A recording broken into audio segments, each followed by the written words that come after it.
Author हैं। मैं sales school गया हूं, आपके पास मास्टर्स डिग्री है। दोनों को इकट्ठा कर लें और आप एक बेस्ट सेलिंग ऑथर और एक बेस्ट राइटिंग ऑथर बन सकती हैं। उसकी आंखों में गुस्सा था।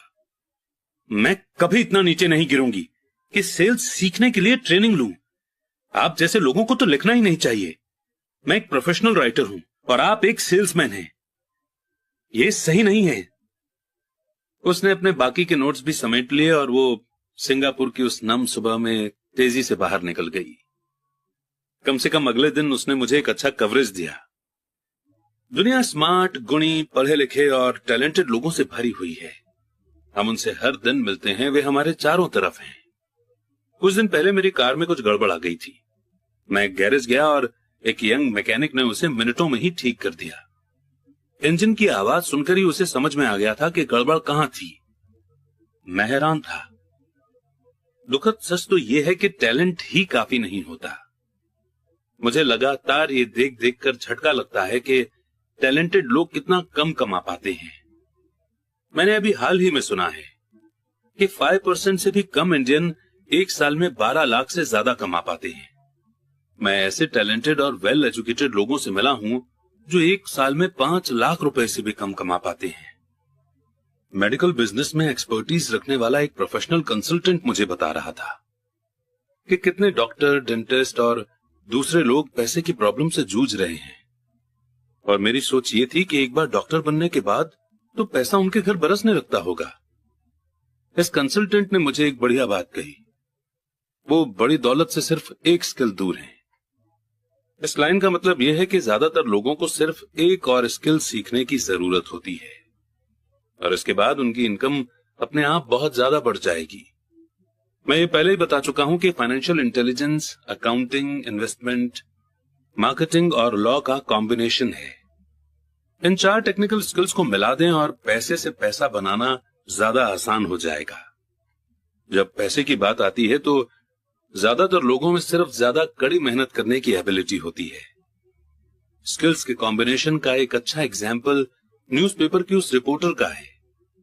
अगर वो सेल्स और मार्केटिंग के फील्ड में स्किल हासिल कर ले तो उसकी इनकम हवा से बातें कर सकती है।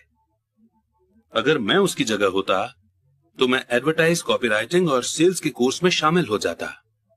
फिर न्यूज़पेपर में काम करने के बजाय मैंने किसी एडवर्टाइजिंग एजेंसी में जॉब खोजी होती। चाहे इस काम में सैलरी कम भी मिलती, पर इससे वो ये सीख जाती कि सक्सेसफुल एडवर्टाइजिंग में यूज होने वाले शॉर्टकट का इस्तेमाल किस तरह होता है। उसे अपना कुछ समय पब्लिक रिलेशन में भी देना होता है, जो एक इंपॉर्टेंट स्किल है। वो ये भी सीखती कि फ्री पब्लिसिटी में किस तरह लाखों रुपए कमाए जाते हैं। फिर रातों और वीकेंड्स में वो अपना नॉवेल पूरा कर सकती थी। जब वो पूरा हो जाता तो वो अपनी बुक को बेचने के लिए ज्यादा अच्छी सिचुएशन में होती। फिर कुछ ही समय में वो एक बेस्ट सेलिंग ऑथर हो सकती थी। जब मैंने अपनी पहली book if you want to be rich and happy don't go to school छपवाई तो एक पब्लिशर ने मुझे यह सुझाव दिया कि मैं टाइटल को बदलकर द इकोनॉमिक्स ऑफ एजुकेशन कर दूं। मैंने पब्लिशर से साफ कह दिया कि इस तरह के टाइटल से बुक की सिर्फ 2 कॉपी ही बिकेंगी। एक तो मेरा परिवार खरीदेगा और दूसरा मेरा सबसे अच्छा दोस्त, और वो दोनों ही इसे मुफ्त में पाने की आशा करेंगे।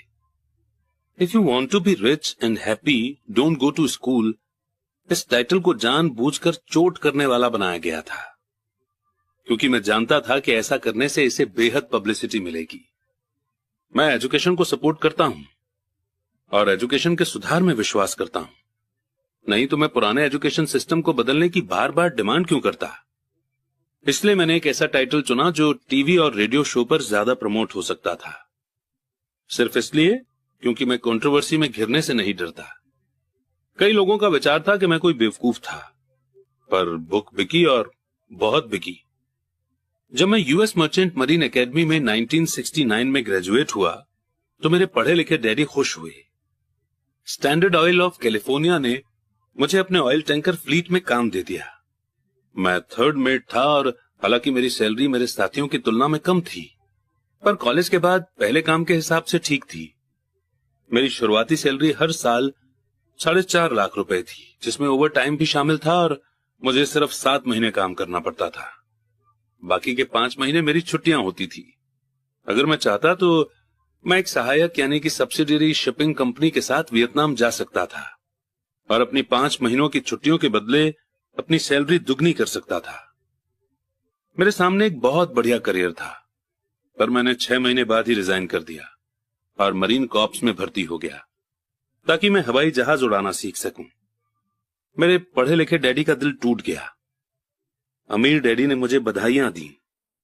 स्कूल और जॉब में स्पेशलाइजेशन का विचार एक पॉपुलर विचार है, यानी कि ज्यादा पैसा कमाने के लिए या प्रमोशन हासिल करने के लिए आपको स्पेशलाइजेशन हासिल करने की जरूरत है। इसीलिए मेडिकल डॉक्टर्स तुरंत चाइल्ड स्पेशलिस्ट या ऑर्थोपेडिक जैसी स्पेशलाइजेशन हासिल करने में जुट जाते हैं। यही अकाउंटेंट्स, आर्किटेक्ट्स, वकीलों, पायलटों और बाकी लोगों की भी स्ट्रेटेजी है। मेरे पढ़े लिखे डैडी इस विचारधारा में विश्वास रखते थे, इसलिए वे डॉक्टरेट मिलने के बाद एक्साइटेड हो गए थे। वे अक्सर ये मानते थे कि स्कूल में ऐसे लोगों का सम्मान किया जाता है जो कम से कम चीजों के बारे में ज्यादा से ज्यादा पढ़ते हैं। अमीर डैडी मुझे उसका ठीक उल्टा करने के लिए मोटिवेट करते थे। आपको हर चीज के बारे में थोड़ा थोड़ा पता होना चाहिए, ये उनका सुझाव था। इसलिए मैंने उनकी कंपनियों में कई डिपार्टमेंट में सालों तक काम किया।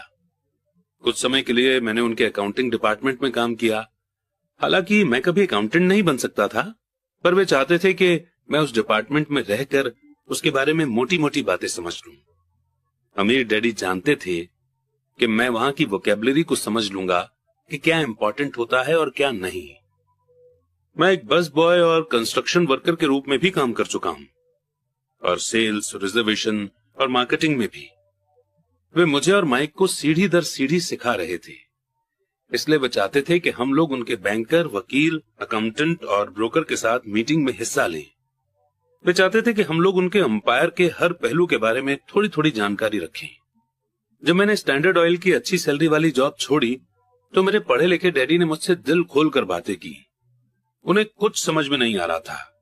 वे मेरे फैसले के पीछे के कारण को नहीं समझ पा रहे थे, क्योंकि जिस जॉब को मैंने छोड़ा था उसमें सैलरी अच्छी थी, बेनिफिट्स बहुत अच्छे थे, खाली समय भी बहुत मिलता था और प्रमोशन के भी बहुत अच्छे मौके थे। जब एक शाम उन्होंने मुझसे पूछा कि तुमने जॉब क्यों छोड़ दी, तो मेरे लाख कोशिश करने के बाद भी मैं उन्हें इसका कारण नहीं समझा सका। मेरे तर्क उनके तर्क के दायरे में फिट नहीं हो पा रहे थे। प्रॉब्लम यह थी कि मेरा तर्क मेरे अमीर डैडी का तर्क था। मेरे पढ़े लिखे डैडी के लिए जॉब की सिक्योरिटी ही सब कुछ थी, जबकि मेरे अमीर डैडी के लिए सीखना ही सब कुछ था। पढ़े लिखे डैडी का मानना था कि मैं शिप का ऑफिसर बनने की एजुकेशन लेने के लिए स्कूल गया था, जबकि अमीर डैडी जानते थे कि मैं इंटरनेशनल बिजनेस को स्टडी करने के लिए स्कूल गया था। तो एक स्टूडेंट की तरह मैं सदर ईस्ट और साउथ पैसिफिक जाने वाले जहाजों पर, ऑयल टैंकरों और पैसेंजर जहाजों पर काम करता रहा। अमीर डैडी इस बात पर जोर देते थे कि मैं यूरोप की तरफ जाने वाले जहाजों के बजाय पैसिफिक ओशियन पर अपना ध्यान फोकस करूं, क्योंकि भविष्य के देश एशिया में हैं, यूरोप में नहीं। जबकि मेरे ज्यादातर क्लासमेट्स, जिनमें माइक भी शामिल था, अपने घरों पर पार्टी और मौज मस्ती करते थे। तब मैं Japan, Taiwan, Thailand, Singapore, Hong Kong, Vietnam, Korea और फिलीपींस में बिजनेस लोगों और बिजनेस करने के स्टाइल और कल्चर के बारे में जान रहा था। मैं भी पार्टी कर रहा होता था, पर अपने घर पर नहीं। मेरी नॉलेज बहुत तेजी से बढ़ रही थी। पढ़े लिखे डैडी कभी नहीं समझ सके कि मैंने ये जॉब क्यों छोड़ी और इसके बाद मरीन कॉर्प्स में क्यों शामिल हुआ। मैंने उन्हें बता दिया कि मैं जहाज उड़ाना सीखना चाहता हूं, पर असल में मैं ट्रूप का लीडर बनना सीखना चाहता था। अमीर डैडी ने मुझे बता रखा था कि कंपनी चलाने का सबसे मुश्किल काम था लोगों से काम लेना। उन्होंने 3 साल तक आर्मी में काम किया था। मेरे पढ़े लिखे डैडी ने ऐसा कभी नहीं किया था। अमीर डैडी ने मुझे बताया कि खतरनाक सिचुएशन में किस तरह लोगों को लीड किया जाए। जो चीज तुम्हें अगली सीखनी चाहिए वो है लीडरशिप।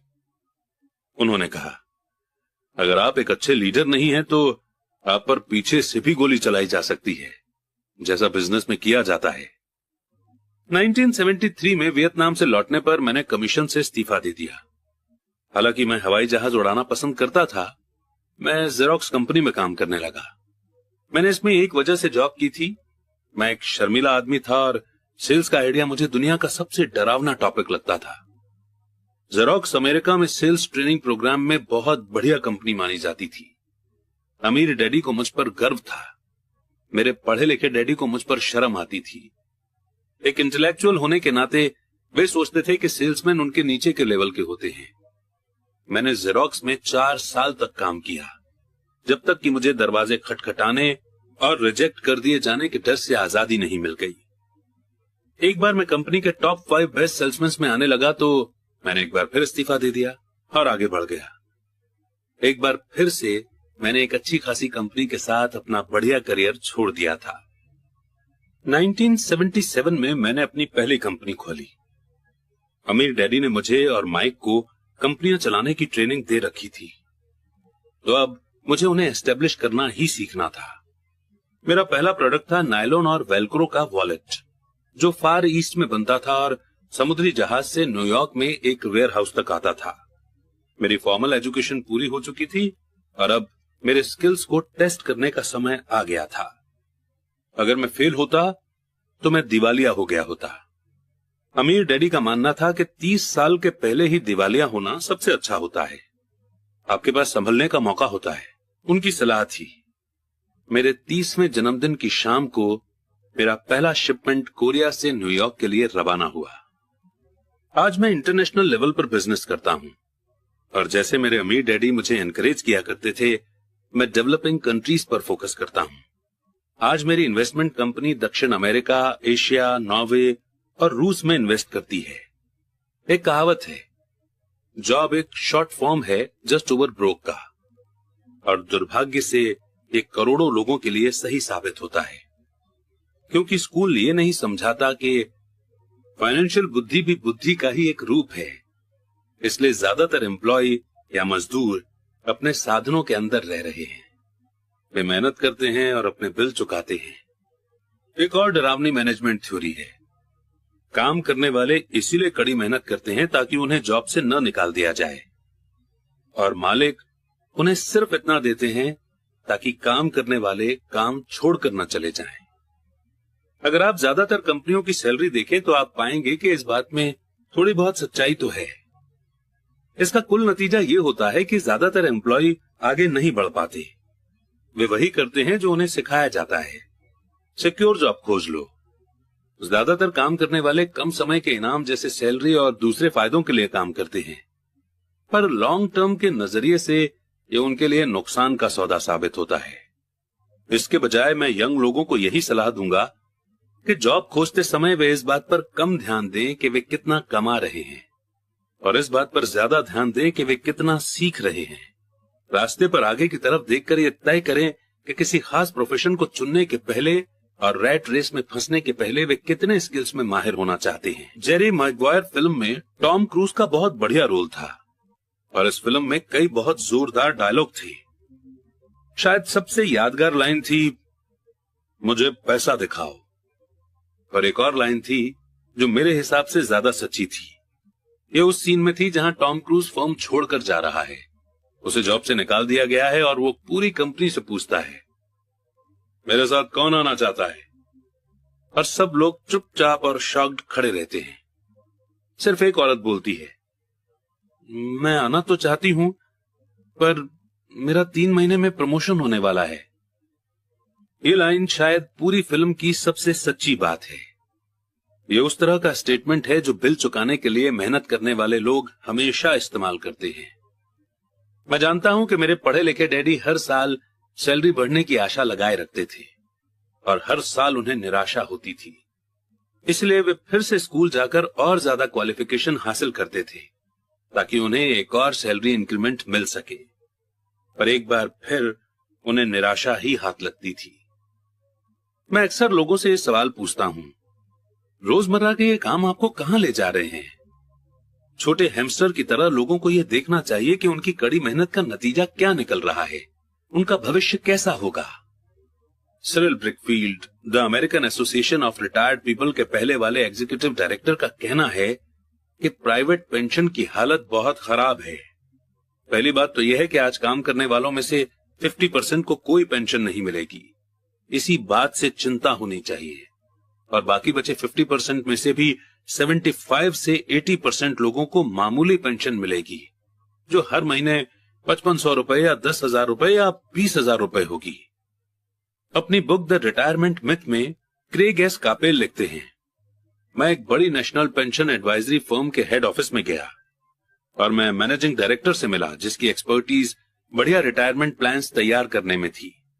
जब मैंने उससे पूछा कि छोटे ऑफिस में काम करने वाले लोगों को पेंशन से कितनी इनकम की उम्मीद करनी चाहिए, तो उसने विश्वास भरी मुस्कुराहट के साथ कहा, सिल्वर बुलेट। Silver bullet? इसका क्या मतलब होता है? मैंने पूछा। उसने अपने कंधे उचकाए। अगर बुजुर्गों को यह लगता है कि बुढ़ापे में उनके पास जिंदा रहने के लिए काफी पैसे नहीं हैं, तो वे अपने आप को गोली मार सकते हैं। कार्पल इसके बाद पुराने रिटायरमेंट प्लान और ज्यादा खतरनाक नए 401 के प्लान में फर्क को क्लियर करते हैं। ज्यादातर काम करने वालों के लिए यह कोई सुखद तस्वीर नहीं है, और ये तो ही रिटायरमेंट की बात। जब इस तस्वीर में मेडिकल फीस और long term nursing home facility को जोड़ा जाता है तो तस्वीर डरावनी हो जाती है। उनकी 1995 की बुक में वे बताते हैं कि नर्सिंग होम की फीस हर साल 30 लाख से 50 लाख डॉलर है। और अगर हम इंडिया की बात करें तो अमेरिका और इंडिया में दोनों जगह गवर्नमेंट ऑफिशियल्स को पेंशन बंद है। वहां पर 401 के प्लान है और इंडिया में एनपीएस यानी कि न्यू पेंशन स्कीम है, जिसका मतलब है कि हर महीने हम और हमारे एम्प्लॉयर पैसे जोड़ेंगे, जो कि किसी म्यूचुअल फंड में रखे जाएंगे ग्रो करने के लिए, और रिटायरमेंट पर हम वो पैसे ले सकते हैं। अगर हम ज्यादा जी लिए और हमारे पैसे खर्च हो गए तो आप ठीक समझे, हम जब बुढ़े होंगे और हमें पैसों की सबसे ज्यादा जरूरत होगी, उसी वक्त हमारे पास पैसे नहीं होंगे। आज भी सोशलिस्ट मेडिकल ट्रीटमेंट वाले देशों के कई अस्पतालों में कई कड़े फैसले लेने होते हैं, जैसे कौन जिएगा और कौन मरेगा। वे ये फैसले सिर्फ और सिर्फ इसी आधार पर लेते हैं कि उनके पास कितना पैसा है और मरीज कितने बूढ़े हैं। अगर मरीज बूढ़ा है तो वे अक्सर मेडिकल केयर को किसी जवान आदमी को दे देते हैं। बूढ़ा गरीब मरीज लाइन में सबसे पीछे खड़ा रहता है। तो जिस तरह अमीर लोग बेहतर एजुकेशन हासिल कर सकते हैं, उसी तरह अमीर लोग अपने आप को जिंदा भी रख सकते हैं, जबकि जिनके पास दौलत नहीं है वे मर जाएंगे। तो मैं हैरान हो जाता हूं कि क्या एम्प्लॉइज भविष्य में देख पा रहे हैं? क्या उनकी आंखें सिर्फ उनकी अगली सैलरी तक ही जाती हैं और वे अपने आप से कभी आने वाले भविष्य के बारे में सवाल ही नहीं करते? जब मैं ज्यादा पैसा कमाने की इच्छा रखने वाले नौजवानों के सामने बोलता हूं तो हमेशा एक ही चीज की सलाह देता हूं। मैं ये सुझाव देता हूं कि वे अपने जीवन के बारे में एक लंबा नजरिया रखें। सिर्फ पैसे और सुरक्षा के लिए काम करने के बजाय जो फिलहाल जरूरी है, मैं सुझाव देता हूं कि वे एक और काम करने लगे जो इन्हें एक और स्किल सिखा दे। अगर वे सेल्स टेक्निक सीखना चाहते हैं तो अक्सर मैं उनसे किसी नेटवर्क मार्केटिंग कंपनी में शामिल होने के लिए कहता हूं, जिसे मल्टी लेवल मार्केटिंग भी कहा जाता है। इनमें से कुछ कंपनियों के ट्रेनिंग प्रोग्राम बहुत बढ़िया होते हैं, जो लोगों के मन से झिझक और नाकामयाबी का डर निकाल देते हैं, जो लोगों के फेल होने का मेन कारण होते हैं। लंबे समय में एजुकेशन या नॉलेज पैसे से ज्यादा कीमती होती है। जब मैं ये सुझाव देता हूं तो अक्सर लोगों का जवाब होता है, पर इसमें झंझट बहुत है, या मैं सिर्फ वही करना चाहता हूं जिसमें मेरी रुचि है। इसमें बहुत झंझट है। इसके जवाब में मैं पूछता हूं, तो आप जिंदगी भर सिर्फ इसलिए काम करते रहेंगे ताकि आपकी इनकम में से 50% आप गवर्नमेंट को दे दें? दूसरा रिस्पॉन्स, मैं सिर्फ वही करना चाहता हूं जिसमें मेरी रुचि है। इसके जवाब में मैं ये कहता हूं कि मैं जिम जाने में बिल्कुल रुचि नहीं रखता, पर मैं वहां इसलिए जाता हूं ताकि मैं ज्यादा फिट हो सकूं और ज्यादा समय तक जिंदा रह सकूं। दुर्भाग्य से उस पुरानी कहावत में कुछ सच्चाई है। आप एक बूढ़े कुत्ते को नई चालबाजी नहीं सिखा सकते। जब तक कोई आदमी खुद को बदलने के लिए तैयार न हो, बदलना बहुत मुश्किल होता है। पर उन लोगों के लिए जो कुछ नया सीखने के विचार से मोटिवेट हो सकते हैं और जो राह पर खड़े हैं, मेरा सुझाव यही है, जिंदगी बहुत हद तक जिम जाने की तरह है। इसमें सबसे दर्द भरा हिस्सा वहां जाने का फैसला लेना है। एक बार जब आप ये फैसला कर लेते हैं तो बाकी सब आसान हो जाता है। ऐसे कई दिन आए हैं जब मैं जिम जाने के नाम से कांप जाता हूं, पर एक बार जब मैं वहां पहुंच जाता हूं और काम शुरू कर देता हूं तो मुझे इसमें मजा आने लगता है। जब मैं वहां से निकलता हूं तो मुझे हमेशा खुशी होती है कि मैं वहां गया था। अगर आप कुछ नया सीखने में दिलचस्पी नहीं रखते हैं और इसके बजाय आप अपने फील्ड में बहुत एक्सपर्टीज हासिल करने पर जोर देते हैं, तो ये पक्का कर लें कि जिस कंपनी के लिए आप काम करते हैं वहां यूनियन हो। लेबर यूनियन एक्सपर्ट्स की रक्षा के लिए ही बनाई जाती है। मेरे पढ़े लिखे डैडी जब गवर्नर की कृपा दृष्टि से दूर हो गए तो वे हवाई में टीचर्स यूनियन के प्रेसिडेंट हो गए। उन्होंने मुझे बताया कि ये उनके द्वारा किया गया सबसे मुश्किल काम था। मेरे अमीर डैडी ने दूसरी ओर जिंदगी भर ये कोशिश की कि उनकी कंपनियों में यूनियन न बन पाए। वे इसमें कामयाब हुए। हालांकि यूनियन काफी करीब आ गई थी, पर अमीर डैडी हमेशा उन्हें दूर रखने में कामयाब हो जाते थे। पर्सनली मैं किसी का पक्ष नहीं लेता, क्योंकि मुझे दोनों ही बातों में फायदे दिखते हैं और उनकी जरूरत दिखती है। अगर आप स्कूल के द्वारा दिखाए गए रास्ते पर चलते हैं, हाई एक्सपर्टीज हासिल करते हैं, तो फिर आप यूनियन की सुरक्षा में चले जाएं। एग्जाम्पल के लिए, अगर मैं अपने हवाई जहाज उड़ाने के करियर में गया होता तो मैंने एक ऐसी कंपनी पसंद की होती जिसकी पायलट यूनियन बहुत तगड़ी होती। क्यों? क्योंकि मेरी जिंदगी सिर्फ एक स्किल को सीखने के लिए समर्पित होती, जिसकी वैल्यू सिर्फ एक इंडस्ट्री में ही हो सकती थी। अगर मुझे उस इंडस्ट्री से निकाल दिया गया होता तो मेरे स्किल्स किसी दूसरे इंडस्ट्री में उतने काम के नहीं होते। अगर किसी सीनियर पायलट को निकाल दिया जाए जिसके पास 1 लाख घंटे का फ्लाइंग एक्सपीरियंस हो और जो हर साल $15 लाख कमा रहा हो, उसे स्कूल टीचिंग में इतनी ज्यादा कमाई वाली बराबरी की जॉब ढूंढने में बहुत दिक्कत आएगी। स्किल्स एक इंडस्ट्री से दूसरी इंडस्ट्री में ट्रांसफर नहीं होती, क्योंकि एयरलाइन इंडस्ट्री में जिन स्किल्स की जरूरत होती है और जिसके लिए पायलट को ज्यादा सैलरी दी जाती है, वे स्कूल सिस्टम में उतने इंपॉर्टेंट नहीं होते। आज डॉक्टरों के लिए भी ये सही है। मेडिकल फील्ड में इतने बदलाव हो रहे हैं। कई मेडिकल एक्सपर्ट मेडिकल ऑर्गेनाइजेशन जैसे HMO से जुड़ना पसंद करते हैं। स्कूल के टीचर्स को यूनियन का मेंबर होना पड़ता है। आज अमेरिका में टीचर्स की यूनियन सबसे बड़ी और अमीर लेबर यूनियन है। NEA यानी कि नेशनल एजुकेशन एसोसिएशन के पास बहुत ज्यादा पॉलिटिकल इन्फ्लुएंस है। टीचर्स को अपनी यूनियन की सुरक्षा की जरूरत होती है, क्योंकि एजुकेशन के बाहर उनकी स्किल्स की वैल्यू रिलेटिवली काफी कम होती है। तो रूल ये है, एक्सपर्टीज हासिल करो और यूनियन बना लो। स्मार्ट लोग यही करते हैं। जब मैं अपनी क्लास से पूछता हूं कि आप में से कितने मैकडॉनल्ड से अच्छा हैमबर्गर बना लेते हैं, तो लगभग सभी स्टूडेंट्स अपने हाथ खड़े कर देते हैं। मैं फिर पूछता हूं, अगर आप में से ज्यादातर बेहतर हैमबर्गर बना लेते हैं तो ऐसा क्यों होता है कि मैकडॉनल्ड आपसे ज्यादा पैसा बना लेता है? जवाब साफ है, मैकडॉनल्ड बिजनेस सिस्टम में आपसे अच्छा है। ज्यादातर टैलेंटेड लोग सिर्फ इसलिए गरीब होते हैं क्योंकि वे अपना सारा ध्यान बेहतर हैमबर्गर बनाने में लगाते हैं और बिजनेस सिस्टम के बारे में कुछ नहीं जानते। हवाई में मेरा एक दोस्त है जो एक कमाल का आर्टिस्ट है। वो काफी पैसा कमा लेता है। एक दिन उसकी माँ के वकील ने उसे बताया कि उसकी माँ ने अपने बेटे के नाम पर $35,000 छोड़े हैं। ये रकम गवर्नमेंट और वकीलों द्वारा अपना हिस्सा लेने के बाद बची थी।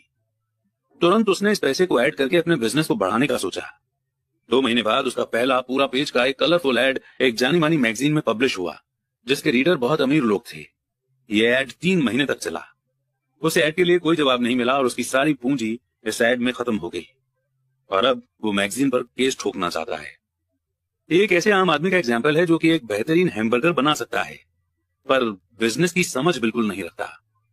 जब मैंने उससे पूछा कि उसने क्या सीखा, तो उसका जवाब सिर्फ यही था कि ऐड करने वाले लोग धोखेबाज होते हैं। मैंने फिर उससे पूछा कि क्या वो सेल्स में या डायरेक्ट मार्केटिंग में कोई कोर्स करना चाहता है, तो उसका जवाब था, मेरे पास समय नहीं है और मैं अपना पैसा बर्बाद नहीं करना चाहता। दुनिया टैलेंटेड गरीब लोगों से भरी पड़ी है। अक्सर वे या तो गरीब हैं या फिर पैसे की प्रॉब्लम से जूझ रहे हैं या अपनी स्किल से कम पैसा कमा रहे हैं, और इसकी जिम्मेदार उनकी नॉलेज नहीं है, बल्कि उनकी नॉलेज की कमी है। वे एक बेहतर हैमबर्गर बनाने के स्किल्स को पैना करने में ही लगे रहते हैं और हैमबर्गर को बेचने और उसे घर तक पहुंचाने की एफिशिएंसी पर बिल्कुल भी ध्यान नहीं देते हैं। शायद मैकडॉनल्ड सबसे अच्छा हैमबर्गर नहीं बनाता है, पर वे एक एवरेज हैमबर्गर को बेचने और उसे घर तक पहुंचाने में बेस्ट हैं। गरीब डैडी चाहते थे कि मैं स्पेशलाइजेशन हासिल करूं। उनका विचार था कि अगर मैं ऐसा करूंगा तो मुझे ज्यादा सैलरी मिलेगी। हालांकि उन्हें हवाई के गवर्नर ने साफ कह दिया था कि वे स्टेट गवर्नमेंट के लिए अब काम नहीं कर सकते। फिर भी मेरे पढ़े लिखे डैडी मुझे स्पेशलाइजेशन हासिल करने के लिए एनकरेज किया करते थे। मेरे पढ़े लिखे डैडी ने टीचर्स यूनियन का काम संभाल लिया था और वे हाईली एजुकेटेड और स्किल्ड प्रोफेशनल्स के लिए और ज्यादा सुरक्षा और फायदों के लिए कैंपेन छेड़ रहे थे। अब मैं इस बात पर काफी बहस हुई, पर मैं जानता हूं कि वे इस बात पर कभी सहमत नहीं हुए कि ज्यादा स्पेशलाइजेशन के कारण ही यूनियन की प्रोटेक्शन की जरूरत होती है। वे ये कभी नहीं समझ पाए कि आप जितनी ज्यादा स्पेशलाइजेशन हासिल कर लेते हैं, उतने ही ज्यादा आप चाल में फंस जाते हैं और आप अपनी स्पेशलाइजेशन पर डिपेंडेंट हो जाते हैं। अमीर डैडी की सलाह यह थी कि माइक और मैं खुद को ग्रो करें। कई कॉर्पोरेशंस यही करते हैं। वे बिजनेस स्कूल के किसी यंग टैलेंटेड स्टूडेंट को चुन लेते हैं और फिर उस आदमी को इस तरह से डेवलप करते हैं ताकि एक दिन वो कंपनी की जिम्मेदारी संभाल सके। और ये यंग टैलेंटेड एम्प्लॉय किसी एक डिपार्टमेंट में एक्सपर्ट नहीं होते। वे बिजनेस सिस्टम के सभी पहलुओं की जानकारी के लिए इस डिपार्टमेंट से उस डिपार्टमेंट तक का काम करना सीखते हैं। अमीर लोग अक्सर अपने बच्चों या दूसरे के बच्चों को इसी तरह से डेवलप करते हैं। ऐसा करने से उनके बच्चों को बिजनेस का पूरा प्रोसेस अच्छी तरह से समझ आ जाता है और वे ये भी समझ जाते हैं कि किस तरह अलग अलग डिपार्टमेंट में तालमेल होता है। सेकेंड वर्ल्ड वॉर की पीढ़ी में एक कंपनी से दूसरी कंपनी में जाना बुरा समझा जाता था। आज इसे स्मार्ट समझा जाता है, क्योंकि लोग ज्यादा स्पेशलाइजेशन हासिल करने के बजाय इस कंपनी को बदलकर दूसरी कंपनी में जाना पसंद करेंगे। तो क्यों न कमाने के बजाय सीखने पर फोकस किया जाए। कम समय में हो सकता है कि आपकी इनकम कम हो, पर लंबे समय में इससे आपको बहुत ज्यादा फायदा होगा। सक्सेस के लिए जिन मेन मैनेजमेंट स्किल्स की जरूरत होती है वे हैं: 1. कैश फ्लो का मैनेजमेंट, 2. सिस्टम्स का मैनेजमेंट, आपके और आपके परिवार के साथ समय को मिलाकर, 3. लोगों का मैनेजमेंट। सबसे इंपॉर्टेंट स्किल्स सेल्स और मार्केटिंग की समझ होती है। सेल्समैनशिप ही पर्सनल सक्सेस की चाबी है, इसलिए आपको दूसरे आदमी के साथ कम्युनिकेशन में माहिर होना चाहिए, चाहे वो कोई कस्टमर हो, एम्प्लॉय हो, बॉस हो, पत्नी हो या फिर बच्चे हो। कम्युनिकेशन स्किल्स जैसे लिखना, बोलना और सौदेबाजी यानी बार्गेनिंग करना कामयाब जीवन के लिए बहुत जरूरी है। ये एक ऐसी स्किल है जिस पर मैं लगातार मेहनत करता हूँ और अपनी नॉलेज को बढ़ाने के लिए कोर्सेज में भाग लेता हूँ या एकेडमिक टेप खरीदता रहता हूँ। जैसा कि मैंने बताया कि मेरे पढ़े लिखे डैडी ने जितनी ज्यादा मेहनत की वे उतने ही ज्यादा काबिल बने। उन्होंने जितनी ज्यादा एक्सपर्टीज हासिल की वे उतने ही ज्यादा फंसते चले गए। हालांकि उनकी सैलरी बढ़ी, पर उनके ऑप्शंस कम होते चले गए। जब उन्हें गवर्नमेंट जॉब से हटा दिया गया, तभी उन्हें पता चला कि वे बिजनेस के नजरिए से कितने रिस्क में थे। ये तो उसी तरह का मामला हो गया जैसे प्रोफेशनल एथलीट को अचानक चोट लग जाए या वो खेलने के लिए ज्यादा बूढ़ा हो जाए। उनकी ऊंची सैलरी वाली सिचुएशन चली जाती है और वे अपनी लिमिटेड स्किल के सहारे जीवित रहते हैं। मैं सोचता हूँ कि इसलिए मेरे पढ़े लिखे डैडी बाद में यूनियनों के सपोर्टर बन गए थे। उन्होंने ये महसूस कर लिया था कि यूनियन ने उन्हें कितना ज्यादा फायदा दिलाया होता। अमीर डैडी माइक और मुझे सभी चीजों के बारे में थोड़ी थोड़ी जानकारी रखने के लिए मोटिवेट करते थे। वे हमें ऐसे लोगों के साथ काम करने के लिए एनकरेज करते थे जो हमसे ज्यादा स्मार्ट थे, और वे ये भी चाहते थे कि हम स्मार्ट लोगों से एक टीम के रूप में काम करवाएं। आज इसे कोऑर्डिनेशन ऑफ प्रोफेशनल स्पेशलाइजेशन कहा जाएगा। आज मैं पुराने स्कूल टीचर से मिलता हूं जो हर साल लाखों डॉलर कमा रहे हैं। वे इतना ज्यादा इसलिए कमा रहे हैं क्योंकि उनके पास अपने फील्ड की एक्सपर्ट स्किल्स के अलावा और भी स्किल्स हैं। वे सिखा भी सकते हैं और बेच भी सकते हैं और मार्केटिंग भी कर सकते हैं। सेल्स और मार्केटिंग की स्किल्स ज्यादातर लोगों को इसलिए मुश्किल लगती है क्योंकि इसमें नकारे जाने या अस्वीकार किए जाने का डर होता है। आप कम्युनिकेशन, बार्गेनिंग और रिजेक्ट किए जाने के डर का सामना करने में जितने बेहतर होंगे, आपके लिए जिंदगी उतनी ही आसान होगी। जिस तरह मैंने न्यूज़पेपर की राइटर को सलाह दी थी जो बेस्ट सेलिंग ऑथर बनना चाहती थी, मैं हर किसी को वो सलाह देना चाहूंगा। टेक्निकल रूप से एक्सपर्टीज हासिल करने के कुछ मजबूत और कुछ कमजोर पहलू हैं। मेरे कुछ दोस्त हैं जो जीनियस हैं, पर वे दूसरे लोगों के साथ इफेक्टिव तरीके से बात नहीं कर पाते और नतीजा ये है कि उनकी इनकम बहुत कम है। मैं उन्हें सलाह देता हूं कि वे 1 साल तक बेचने की कला यानी आर्ट ऑफ सेलिंग सीख लें। चाहे वे कुछ भी न कमाएं, पर उनकी कम्युनिकेशन स्किल्स सुधर जाएंगी और ये अनमोल चीज है। अच्छे सीखने वाले, बेचने वाले और मार्केटिंग करने वाले इंसान होने के अलावा हमें अच्छा टीचर और अच्छा स्टूडेंट होने की भी जरूरत है। दरअसल अमीर होने के लिए आप में लेने के लिए साथ ही देने की काबिलियत भी होनी चाहिए। फाइनेंशियल या प्रोफेशनल स्ट्रगल के मामलों में देने और लेने में बहुत कमी देखी गई है। मैं ऐसे कई लोगों को जानता हूं जो सिर्फ इसलिए गरीब हैं क्योंकि वे न तो अच्छे स्टूडेंट हैं और न ही अच्छे टीचर हैं। मेरे दोनों डैडी उदार थे। दोनों ने पहले देने के प्रिंसिपल को फॉलो किया था। एजुकेशन देना उनके लिए एक तरीका था। जितना ज्यादा उन्होंने दिया उतना ही उन्हें मिला। पैसे देने के मामले में जरूर उन दोनों में फर्क था। मेरे अमीर डैडी ने बहुत सा पैसा दान दिया। उन्होंने अपने चर्च को दान दिया, समाज सेवी संस्थाओं को दान दिया और अपने फाउंडेशन को दान दिया। वे जानते थे कि पैसा हासिल करने के लिए पैसा देना होता है। पैसा देना ज्यादातर अमीर परिवारों का सीक्रेट है। इसीलिए रॉकफेलर फाउंडेशन और फोर्ड फाउंडेशन जैसे ऑर्गेनाइजेशंस काम कर रहे हैं। ये ऑर्गेनाइजेशन उनके पैसे को लेते हैं, उसे बढ़ाते हैं और लगातार देते रहते हैं। मेरे पढ़े लिखे डैडी हमेशा कहा करते थे, जब मेरे पास एक्स्ट्रा पैसा होगा मैं उसे दान में दूंगा। प्रॉब्लम ये थी कि उनके पास कभी एक्स्ट्रा पैसा आया ही नहीं। इसलिए वे ज्यादा पैसा कमाने के लिए ज्यादा मेहनत करते रहे और पैसे के सबसे इंपॉर्टेंट रूल को भूल गए, दो और आपको मिल जाएगा। इसके बजाय वे यकीन करते रहे कि लो और फिर दो। अंत में मैं यही कहना चाहता हूं कि मुझ पर दोनों डैडियों की छाप है। मेरा एक हिस्सा कट्टर कैपिटलिस्ट का है जो पैसे से पैसा कमाने के गेम को पसंद करता है। मेरा दूसरा हिस्सा एक सोशल रूप से जिम्मेदार टीचर का है, जो गरीबों और अमीरों के बीच बढ़ते फाइनेंशियल गैप से बहुत ज्यादा चिंतित है। मैं इस बढ़ते हुए गैप के लिए दकियानुसी एजुकेशन सिस्टम को जिम्मेदार मानता हूँ। और इसी पॉइंट पर इन्हीं लर्निंग्स के साथ में चैप्टर 7 एंड हमारी सीख नंबर 6 यहीं पर विराम लेती है। चैप्टर 8, बाधाओं को पार करना। एक बार लोग पढ़ लें और उनमें पैसे की समझ आ भी जाए तो भी फाइनेंशियल आजादी हासिल करने के लिए उन्हें कई बाधाओं का सामना करना पड़ सकता है। ऐसे 5 कारण हैं जिनके कारण पैसे की समझ रखने वाले लोग अपने एसेट वाले कॉलम को ज्यादा नहीं बढ़ा पाते। एसेट वाला कॉलम जिससे बहुत सारा कैश फ्लो आता है, एसेट वाला कॉलम जो उन्हें अपने सपने की जिंदगी जीने का मौका देता है और अपने बिल चुकाने के लिए हरदम काम करने के झंझट से आजादी दे सकता है। ये 5 कारण हैं। 1, डर।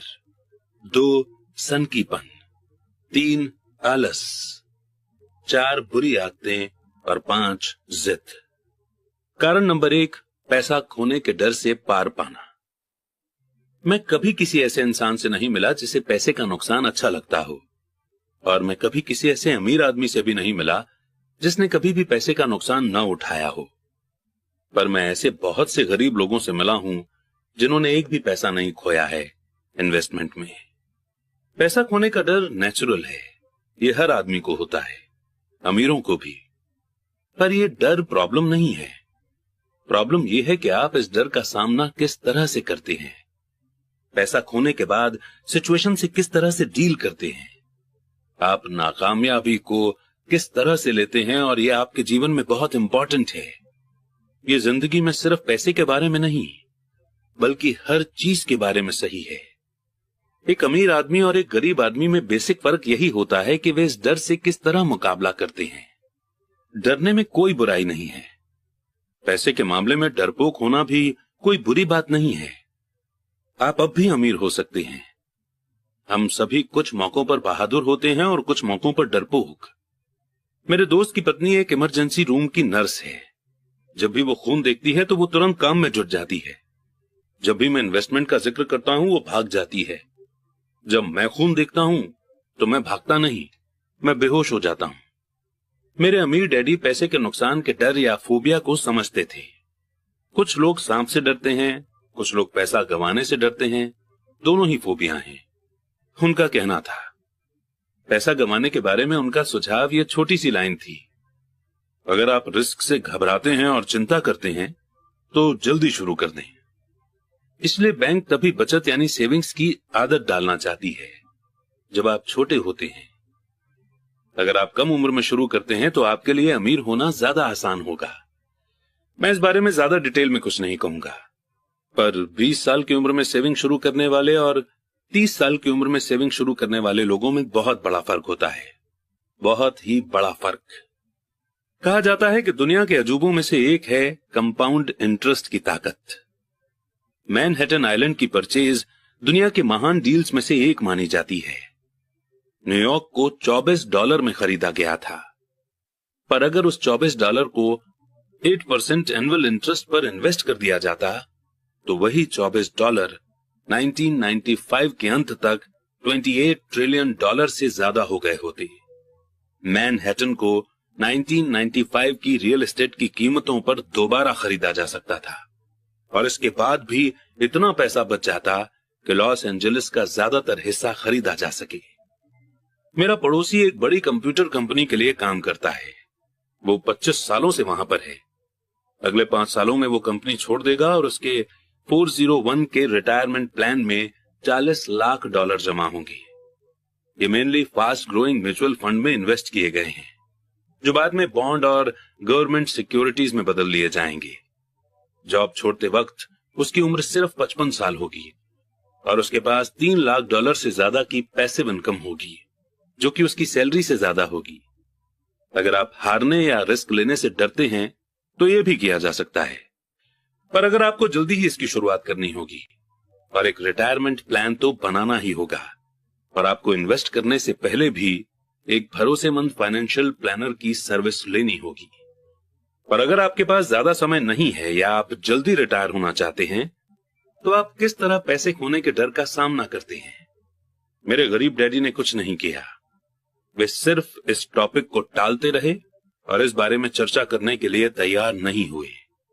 दूसरी तरफ मेरे अमीर डैडी का सुझाव था कि मैं टेक्सास के लोगों की तरह की मानसिकता रखूं। मैं टेक्सास और वहां के लोगों को पसंद करता हूं। उनका कहना था, टेक्सास में हर चीज बड़े पैमाने पर होती है। जब टेक्सास के लोग जीतते हैं तो वो बड़ी जीत होती है, और जब वे हारते हैं तो वो हार भी कमाल की होती है। वे हारना पसंद करते हैं? मैंने पूछा। मेरे कहने का यह मतलब नहीं है, कोई भी हारना पसंद नहीं करता। मुझे एक हारा हुआ खुश आदमी दिखा दो और मैं तुम्हें बता दूंगा कि हार ऐसी होती है, अमीर डैडी ने कहा। मैं रिस्क, रिवॉर्ड और फेलियर के बारे में टेक्सास के लोगों के नजरिए के बारे में बात कर रहा हूं। वे जिंदगी के बारे में इस तरह से सोचते हैं। वे बड़े स्केल पर जीते हैं। वे यहां के ज्यादातर लोगों की तरह नहीं जीते हैं, जो पैसे के मामले में बिल्कुल कॉकरोच की तरह होते हैं। जब कोई उन पर रोशनी डालता है तो कॉकरोच घबरा जाते हैं। अमीर डैडी समझाते रहे, मुझे टेक्सास का नजरिया सबसे ज्यादा पसंद है। जब वे जीतते हैं तो उन्हें खुद पर गर्व होता है, और जब वे हारते हैं तो भी वे बड़ी बड़ी बातें करते हैं। टेक्सास में एक कहावत है, अगर आपको दिवालिया होना है तो बड़े पैमाने पर हुआ जाए। आप डुप्लेक्स के लिए दिवालिया हो जाएं, इसके बारे में कोई बड़ी शेखी नहीं बोली जा सकती। यहां पर ज्यादातर लोग हारने से इतना ज्यादा डरते हैं कि उनके लिए दिवालिया होने के लिए डुप्लेक्स भी नहीं होता। वे माइक और मुझे लगातार ये बताया करते थे कि फाइनेंशियल फेलियर का सबसे बड़ा कारण ये होता है कि लोग खेल को बहुत ज्यादा सेफ और बचकर खेलते हैं। लोग हारने से इतना ज्यादा डरते हैं कि वे हार जाते हैं। ये उनके शब्द थे। पेन टार्केंटन, जो कि एक वक्त का महान NFL क्वार्टरबैक था, उसने इस बात को दूसरी तरह से कहा है, जीतने का मतलब है हारने से नहीं डरना। मेरी अपनी जिंदगी में मैंने ये पाया है कि जीत हमेशा हार के ठीक बाद आती है। जब मैंने आखिरकार मोटरसाइकिल चलाना सीखा तो उसके पहले मैं कई बार गिरा। मैं आज तक किसी गोल्फर से नहीं मिला हूं जिसने कोई गोल्फ बॉल न गुमा दी हो।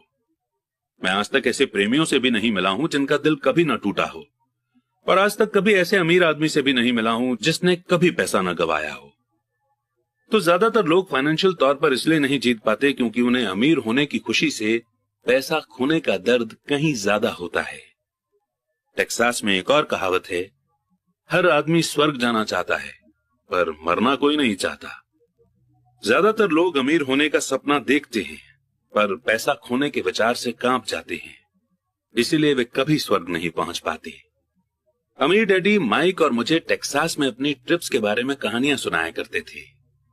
अगर आप सचमुच ये सीखना चाहते हैं कि रिस्क को, हार और फेलियर को किस तरह से संभाला जाए, तो सैन एंटोनियो जाकर अलेमो को देखो। अलेमो उन बहादुर लोगों की महान कथा है जिनके पास सक्सेस की कोई उम्मीद नहीं थी, फिर भी ये जानते हुए उन्होंने लड़ने का ऑप्शन चुना। उन्होंने समर्पण करने के बजाय मरने का ऑप्शन चुना। ये पढ़ने लायक मोटिवेशनल स्टोरी है। वैसे ये एक दुखद मिलिट्री की हार है। वे आखिरकार फेल हुए, वे हार गए। तो टेक्सास के लोग किस तरह फेलियर का सामना करते हैं? वे अब भी चिल्लाते हैं, अलेमो को याद रखो। माइक और मैंने ये कहानी कई बार सुनी। जब भी अमीर डैडी किसी बड़े डील को करने वाले होते थे और वे नर्वस होते थे, तब वे हमें ये कहानी सुनाया करते थे। जब भी वे काफी मेहनत कर चुके होते और या तो मामला सही हो जाता था या बिगड़ जाता था, तब वे हमें ये कहानी सुनाया करते थे। हर बार जब वे गलती करने या पैसा गंवाने से डरते थे, तब वे हमें यही कहानी सुनाया करते थे।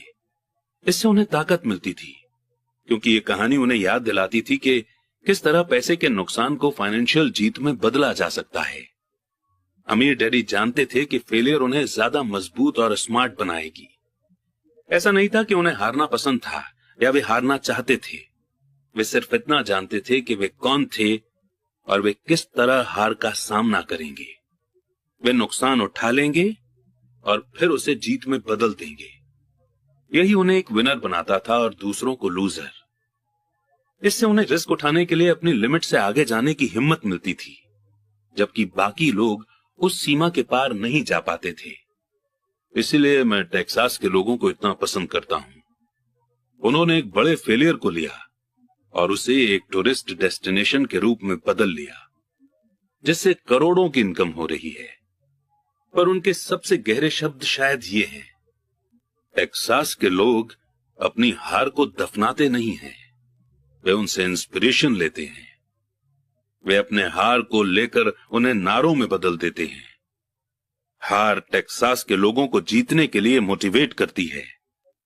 पर यह फॉर्मूला सिर्फ टेक्सास के लोगों का ही फॉर्मूला नहीं है, यह सभी जीतने वालों का फॉर्मूला है। जैसा मैंने कहा कि मोटरसाइकिल से बार बार गिरना गाड़ी चलाना सीखने की प्रोसेस का हिस्सा था। मुझे याद है कि गिरने के बाद मुझ में गाड़ी चलाना सीखने के लिए ज्यादा पक्का इरादा आ गया था। मेरा इरादा गिरने से कम नहीं हुआ था। मैंने यह भी कहा है कि मैं कभी किसी ऐसे गोल्फर से नहीं मिला जिसकी बॉल कभी गलत नहीं गई हो। किसी टॉप के प्रोफेशनल गोल्फर के लिए बॉल खोना या टूर्नामेंट हारना उसे ज्यादा बेहतर बनने, कड़ी मेहनत करने और ज्यादा प्रैक्टिस करने के लिए मोटिवेट करता है। इससे वे ज्यादा बेहतर बनते हैं। जीतने वालों के लिए हार एक इंस्पिरेशन बन जाती है, हारने वालों को हार बर्बाद कर देती है। जॉन डी रॉकफेलर के शब्दों में, मैं हमेशा हर मुश्किल को मौके में बदलने की कोशिश करता था, और जापानी अमेरिकी होने के नाते मैं भी यही कह सकता हूं। कई लोग कहते हैं कि पर्ल हार्बर अमेरिकी गलती थी। मैं कहता हूं कि यह जापानी गलती थी। टोरा टोरा फिल्म में एक संयमित जापानी एडमिरल खुशियां मना रहे अपने नीचे काम करने वालों से यह कहता है, मुझे डर है कि हमने एक सोते हुए राक्षस को जगा दिया है। पर्ल हार्बर को याद करो। एक नारा बन गया। यह अमेरिका की सबसे बड़ी हार में से एक था, फिर भी इसके कारण उसे जीतने की इंस्पिरेशन मिली। इस बड़ी हार से अमेरिका को ताकत मिली और अमेरिका जल्दी ही दुनिया में एक बहुत बड़ी ताकत के रूप में उभर कर सामने आया। हार जीतने वालों का सबसे बड़ा सीक्रेट और फार्मूला है। ये वो राज है जिसे हारने वाले नहीं जानते। जीतने वालों का महान राज ये है कि हार जीतने की इंस्पिरेशन देती है, इसलिए उन्हें हार से डर नहीं लगता। मैं फ्रैंक टार्केंटन के शब्दों को एक बार फिर से दोहराना चाहता हूं। जीतने का मतलब है हार से न डरना। फ्रैंक टार्केंटन जैसे लोग हारने से इसलिए नहीं डरते क्योंकि वे जानते हैं कि वे कौन हैं। वे हारने से नफरत करते हैं इसलिए वे जानते हैं कि हार उन्हें सिर्फ ज्यादा बेहतर बनाने के लिए मोटिवेट कर सकती है। हारने से डरने और हारने से नफरत करने में बहुत बड़ा फर्क होता है। ज्यादातर लोग पैसा गंवाने से इतना ज्यादा डरते हैं कि वे हार जाते हैं। वे डुप्लेक्स के कारण ही दिवालिया हो जाते हैं। फाइनेंशियल रूप से वे जीवन में बहुत ज्यादा सेफ गेम खेलते हैं और बहुत छोटे स्केल पर खेलते हैं। वे बड़े घर और बड़ी कारें तो खरीद लेते हैं, पर वे बड़े इन्वेस्टमेंट नहीं करते। वो मेन कारण जिसके कारण 90% अमेरिकी जनता पैसे के लिए स्ट्रगल करती है, वो ये है कि वे हार से बचने के लिए खेलते हैं, वे जीतने के लिए नहीं खेलते। वे अपने फाइनेंशियल प्लानर्स, अकाउंटेंट्स या स्टॉक ब्रोकर्स के पास जाते हैं और एक बैलेंस्ड पोर्टफोलियो खरीद लेते हैं। ज्यादातर के पास सीडी, कम इनकम वाले बॉन्ड, फ्रांसिस म्यूचुअल फंड्स और बहुत कम स्टॉक्स में बहुत सा कैश जमा होता है। ये एक सिक्योर और समझदारी से बनाया गया पोर्टफोलियो होता है, पर ये जीतने वाला पोर्टफोलियो नहीं होता। ये उस आदमी का पोर्टफोलियो होता है जो हार से बचने के लिए खेल रहा है। मुझे गलत मत समझिए, शायद ये 70% पॉपुलेशन से बेहतर पोर्टफोलियो होता है और ये डरावना है, क्योंकि पोर्टफोलियो न होने से बेहतर है सेफ पोर्टफोलियो होना। ये किसी ऐसे आदमी के लिए बहुत बढ़िया पोर्टफोलियो होता है जो सेफ्टी को पसंद करता है, पर सेफ गेम खेलने और बैलेंस्ड इन्वेस्टमेंट पोर्टफोलियो वो तरीका नहीं है जिससे सक्सेसफुल इन्वेस्टर अपना गेम खेलते हैं। अगर आपके पास कम कैपिटल है और आप अमीर होना चाहते हैं तो पहले तो फोकस्ड हो जाएं, बैलेंस नहीं। अगर आप किसी सक्सेसफुल आदमी को देखेंगे तो शुरुआत में वे बैलेंस नहीं होते। बैलेंस लोग कहीं नहीं जा पाते, वे एक ही जगह पर बने रहते हैं। प्रोग्रेस करने के लिए आपको पहले अनबैलेंस्ड होना पड़ता है। इसे देखने के लिए आप अपने चलने की प्रोग्रेस को देखें। थॉमस एडिसन बैलेंस्ड आदमी नहीं थे, वे फोकस्ड थे। बिल गेट्स भी बैलेंस नहीं थे, वे फोकस्ड थे। डोनाल्ड ट्रंप फोकस्ड थे। जॉर्ज सोरोस फोकस्ड थे। जॉर्ज पैटन ने अपने टैंकों को फैलाया नहीं, उन्होंने उन्हें फोकस्ड किया और जर्मन लाइन के कमजोर ठिकानों को उड़ा डाला। फ्रांसीसियों ने मेजेनॉट लाइन में अपने आर्मी को फैलाया था और आप जानते ही हैं कि उनके साथ क्या हादसा हुआ था। अगर आप में अमीर बनने की इच्छा है तो खुद को फोकस्ड कर लें। अपने बहुत से अंडों को सिर्फ कुछ बास्केट में रख लें, वो न करें जो गरीब और मिडिल क्लास लोग करते हैं, वे बहुत कम अंडों को बहुत से बास्केट में रखते हैं। अगर आप हार से नफरत करते हैं तो सेफ खेलें। अगर हारने से आप कमजोर हो जाते हैं तो सेफ खेलें और बैलेंस्ड इन्वेस्टमेंट का रास्ता चुनें। अगर आपकी उम्र 25 साल से ज्यादा है और आप रिस्क उठाने से डरते हैं तो बदले नहीं बल्कि सेफ खेलें, पर इसकी शुरुआत जल्दी करें। अपने अगले अंडे को जल्दी ही इकट्ठा करना शुरू कर दें क्योंकि इसमें समय लगेगा। पर अगर आपके पास आजादी के सपने हैं, रैट रेस से बाहर निकलने का इरादा है, तो आपको खुद से यह सवाल पूछना चाहिए, मैं किस तरह फेलियर का सामना करूंगा? अगर नाकामयाबी से आपको जीतने की इंस्पिरेशन मिलती है तो शायद आपको कोशिश करनी चाहिए, पर सिर्फ शायद। अगर हार आपको कमजोर बना देती है या आप पर मेंटल प्रेशर डालती है, उस बिगड़े नवाब की तरह जो हर बार कोई चीज गलत होने पर मुकदमा दायर करने के लिए वकील को ढूंढता है, तो सेफ गेम ही खेलें। अपना जॉब करते रहें, बॉन्ड या म्यूचुअल फंड खरीदें, पर याद रखें कि इनमें भी रिस्क होता है, हालांकि ये ज्यादा सेफ होते हैं। मैं सब इसलिए कह रहा हूं और टेक्सास और फ्रांट टार्केंटन का जिक्र इसलिए कर रहा हूं क्योंकि असेट वाले कॉलम को बढ़ाना आसान है। ये कम बुद्धि का खेल है, इसमें बहुत ज्यादा एजुकेशन की जरूरत नहीं है। 5th क्लास का मैथ्स स्टूडेंट भी ये कर सकता है, पर असेट वाले कॉलम को तेजी से बढ़ाना बहुत ज्यादा बुद्धि का खेल है। इसमें हिम्मत, धीरज और हार झेलने की ताकत की जरूरत है। हारने वाले हार से बचते हैं, जबकि फेलियर हार को जीत में भी बदल सकती है। अलेमों को याद रखिए। कारण नंबर 2, सनकीपन का सामना करना। आसमान गिर रहा है, आसमान गिर रहा है। हम में से ज्यादातर लोग उस छोटे मुर्गे की कहानी जानते हैं जो आसमान गिरने की चेतावनी देता हुआ अपने अड्डे में दौड़ रहा था। हम इस तरह के बहुत से लोगों को जानते हैं, पर हम सबके अंदर एक ऐसा ही छोटा मुर्गा होता है। और जैसा मैंने पहले ही कहा है कि सन के आदमी दरअसल छोटे मुर्गे की तरह नहीं है।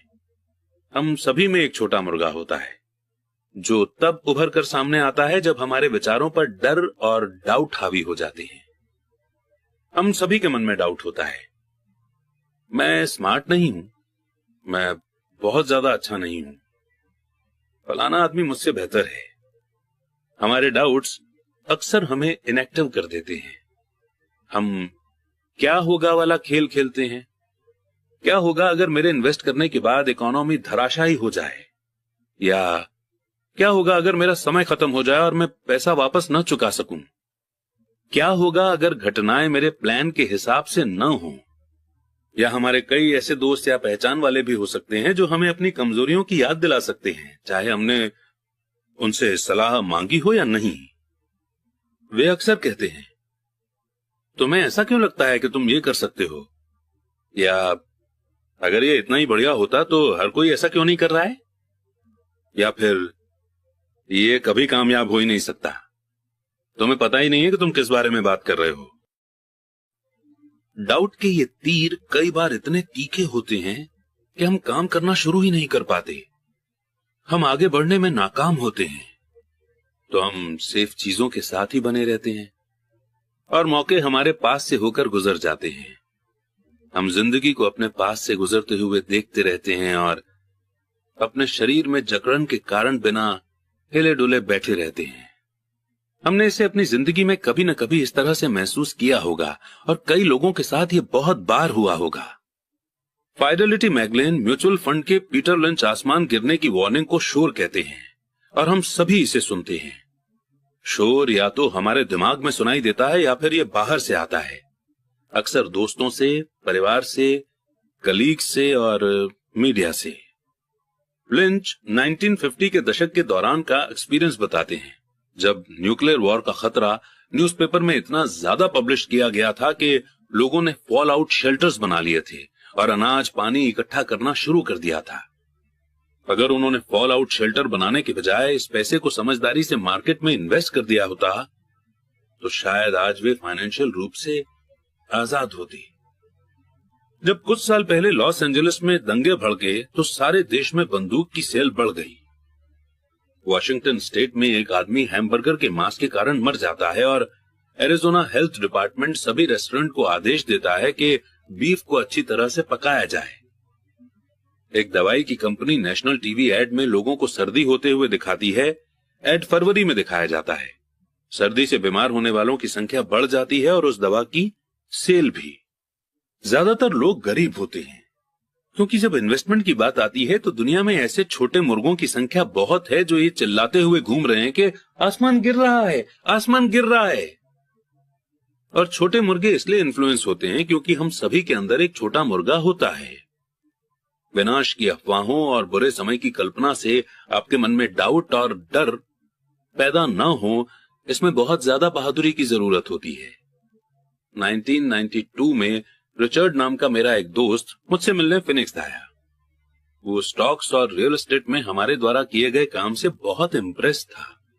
फिनिक्स रियल एस्टेट की कीमतों में मंदी चल रही थी। हमने उसके साथ 2 दिन गुजारे और उसे बताया कि कैश फ्लो और कैपिटल बढ़ाने के कुछ बढ़िया मौके मौजूद हैं। मेरी पत्नी और मैं रियल एस्टेट के एजेंट नहीं हैं, हम प्योर इन्वेस्टर्स हैं।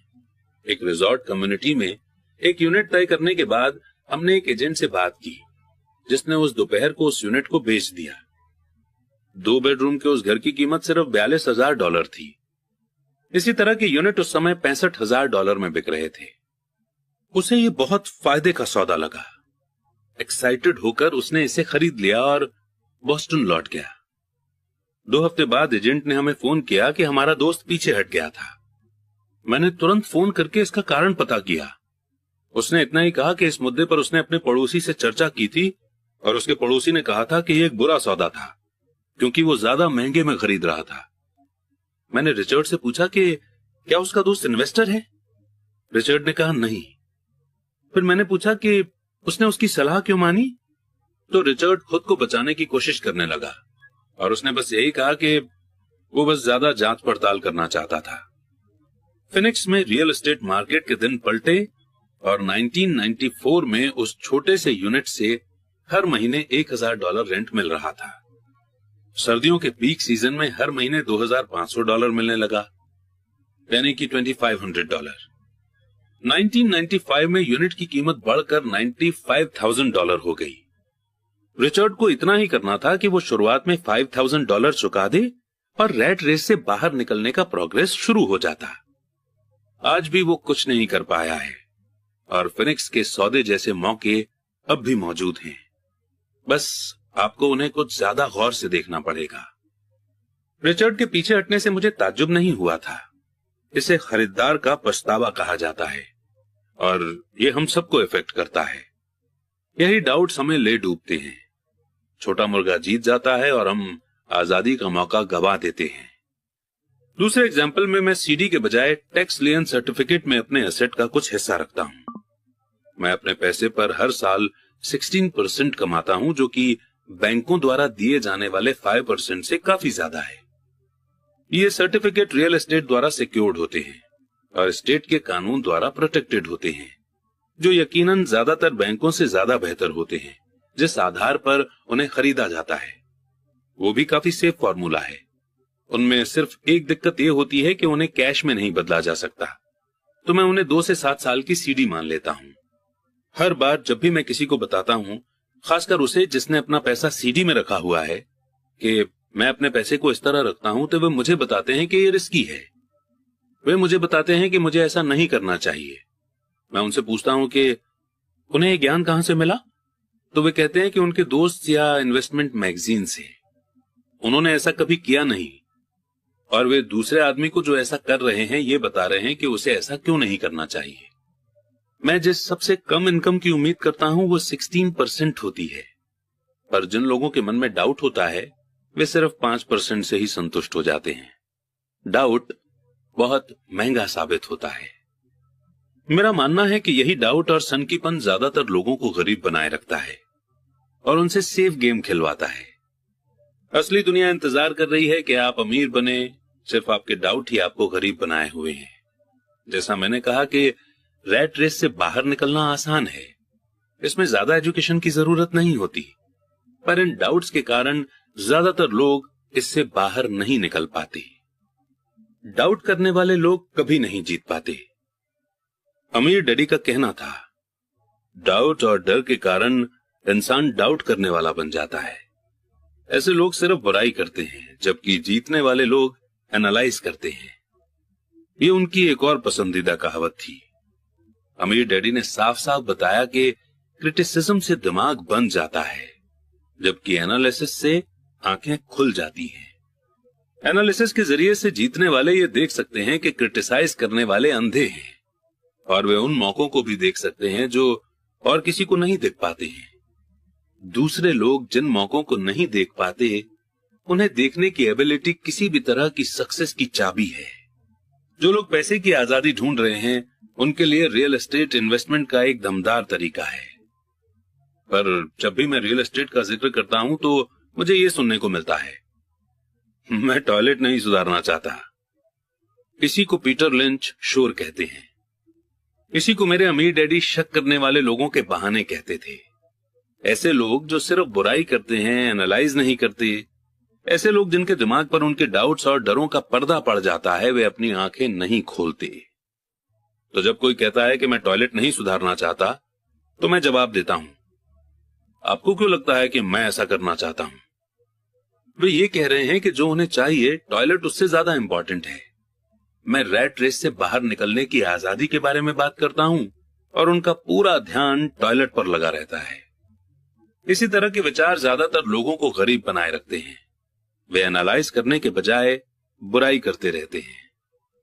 मैं नहीं करना चाहता आपकी सक्सेस की चाबी को अपने अंदर समाये रहते हैं, अमीर डैडी का कहना था। क्योंकि मैं भी टॉयलेट ठीक करने में ज्यादा रुचि नहीं रखता, इसलिए मैं एक प्रॉपर्टी मैनेजर की तलाश कर लेता हूं जो टॉयलेट ठीक करने का ध्यान रखता है। घरों या अपार्टमेंट्स को चलाने के लिए एक बढ़िया प्रॉपर्टी मैनेजर को ढूंढने के बाद मेरा कैश फ्लो बढ़ जाता है। पर इससे भी ज्यादा इंपॉर्टेंट यह है कि एक बढ़िया प्रॉपर्टी मैनेजर मुझे और ज्यादा रियल एस्टेट खरीदने का मौका देता है, क्योंकि मुझे टॉयलेट का ध्यान नहीं रखना पड़ेगा। एक बढ़िया प्रॉपर्टी मैनेजर रियल एस्टेट में सक्सेस की चाबी है। मेरे लिए रियल एस्टेट से भी ज्यादा इंपॉर्टेंट है एक अच्छा मैनेजर खोजना।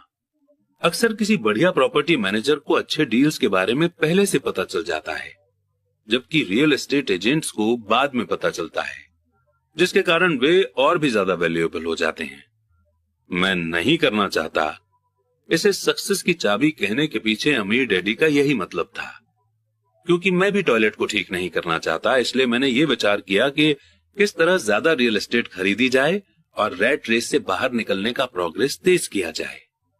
जो लोग ये कहना जारी रखते हैं कि मैं टॉयलेट नहीं सुधारना चाहता, वे अक्सर इस पावरफुल इन्वेस्टमेंट के माध्यम से खुद को वंचित रखते हैं।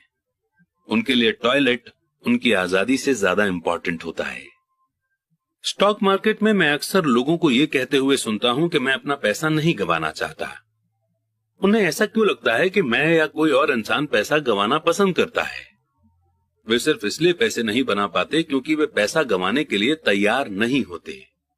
एनालिसिस करने के बजाय वे एक पावरफुल इन्वेस्टमेंट के मीडियम यानी स्टॉक मार्केट की तरफ से अपने दिमाग को बंद कर लेते हैं।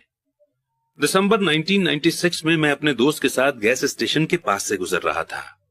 उसने देखा और अनुमान लगाया कि तेल की कीमतें बढ़ जाएंगी। मेरा दोस्त बहुत चिंता करता रहता है, या छोटा मुर्गा है। उसके हिसाब से आसमान हमेशा गिरने वाला होता है और अक्सर आसमान उसी के सिर पर गिरता है। जब हम घर पहुंचे तो उसने मुझे वो तमाम कारण बताए कि अगले कुछ सालों में तेल की कीमतें क्यों बढ़ेंगी। ये फिगर मुझे पहले पता नहीं थे, हालांकि मैंने मौजूदा ऑयल कंपनी में बहुत से शेयर खरीदे हुए थे। उस इंफॉर्मेशन के आधार पर मैंने तुरंत एक नई ऑयल कंपनी की खोज कर दी जिसे उसके रियल वर्थ से कम आंका गया हो। मुझे ऐसी ऑयल कंपनी मिल गई जो तेल के कुछ भंडारों को खोजने वाली थी। मेरा ब्रोकर्स इस नई कंपनी को लेकर अच्छा खासा एक्साइटेड हो गया और मैंने 65 सेंट पर शेयर के रेट पर 15,000 यानी कि 15,000 शेयर खरीद लिए। फरवरी 1997 में मैं उसी दोस्त के साथ उसी गैस स्टेशन के पास से गुजर रहा था और कीमत पर गैलन 15% बढ़ चुकी थी। एक बार फिर छोटा मुर्गा चिंता करने लगा और शिकायत करने लगा। मैं मुस्कुराया क्योंकि जनवरी 1997 में उस छोटी ऑयल कंपनी ने तेल खोज लिया था और वो 15,000 शेयर अब बढ़कर $3 पर शेयर हो गए थे और मेरे दोस्त के अनुसार गैस की कीमतें लगातार बढ़ती रहेंगी। एनालिसिस करने के बजाय छोटे मुर्गे अपने दिमाग को बंद कर लेते हैं। अगर ज्यादातर लोग ये समझ लें कि स्टॉक मार्केट इन्वेस्टमेंट में स्टॉप किस तरह काम करते हैं, तो ज्यादातर लोग हार से बचने के बारे में अपना ध्यान नहीं लगाएंगे और जीतने के लिए इन्वेस्ट करेंगे। स्टॉप एक कंप्यूटर इंस्ट्रक्शन है जो प्राइस गिरने पर आपके शेयर को अपने आप बेच देता है ताकि आपका कम से कम नुकसान हो और आपको ज्यादा से ज्यादा फायदा मिल सके। जो लोग हारने से घबराते हैं उनके लिए ये एक बहुत अच्छा तरीका है। तो जब भी मैं लोगों को मैं नहीं चाहता इस पर ध्यान फोकस करते हुए देखता हूं और वे क्या चाहते हैं इस पर ध्यान फोकस करते हुए नहीं देखता हूं, तो मैं समझ लेता हूं कि उनके दिमाग में शोर की आवाज बहुत तेज होगी। छोटा मुर्गा उनके दिमाग पर हावी होगा तभी चीख रहे हैं, आसमान गिर रहा है और टॉयलेट टूट रहे हैं। इसलिए वे अपनी अनचाही चीजों से बचते हैं, पर वे इसकी भारी कीमत चुकाते हैं।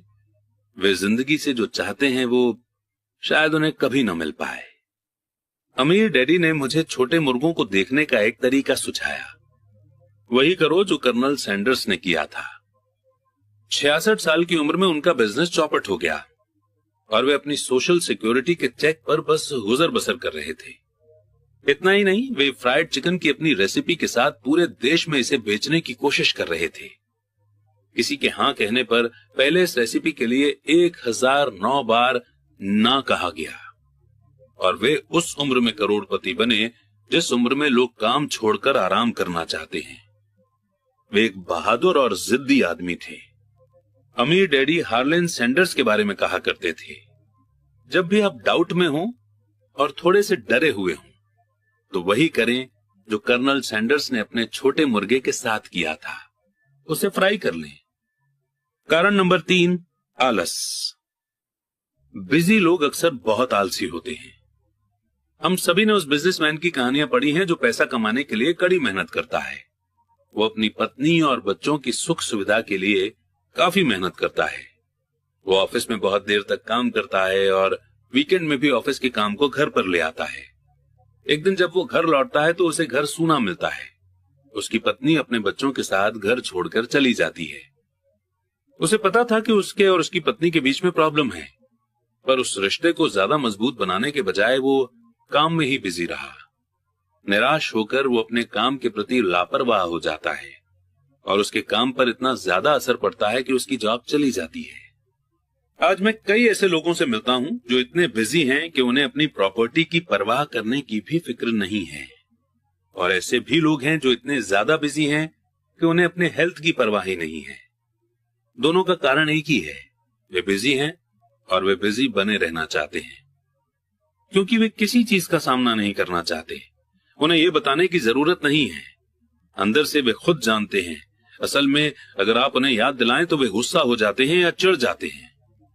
अगर वे जॉब में या बच्चों के साथ बिजी नहीं हैं तो वे टीवी देखने, मछली पकड़ने, गोल्फ खेलने या शॉपिंग करने में बिजी होते हैं, पर वे अंदर से जानते हैं कि वे किसी इंपॉर्टेंट चीज का सामना करने से कतरा रहे हैं। यह आलस का सबसे आम रूप है। यहां आलस का मतलब है बिजी बने रहना। तो आलस का इलाज क्या है? जवाब है थोड़ा सा लालच। हम में से ज्यादातर लोगों का पालन पोषण इस तरह से किया गया है कि हम लालच या इच्छा को बुरा समझते हैं। मेरी मां कहा करती थी, लालची लोग बुरे होते हैं। पर हम में से हर एक अच्छी चीजें, नई चीजें, एक्साइटिंग चीजें हासिल करना चाहता है, तो उस इच्छा की भावना को काबू में रखने के लिए अक्सर माँ बाप इच्छा को गिल्ट से जोड़ देते हैं। तुम हमेशा अपने बारे में ही सोचती हो, क्या तुम्हें नहीं मालूम तुम्हारे भाई बहन भी हैं? ये मेरी मां की फेवरेट कहावत थी। या फिर तुम क्या खरीदना चाहते हो? मेरे डैडी की फेवरेट कहावत थी,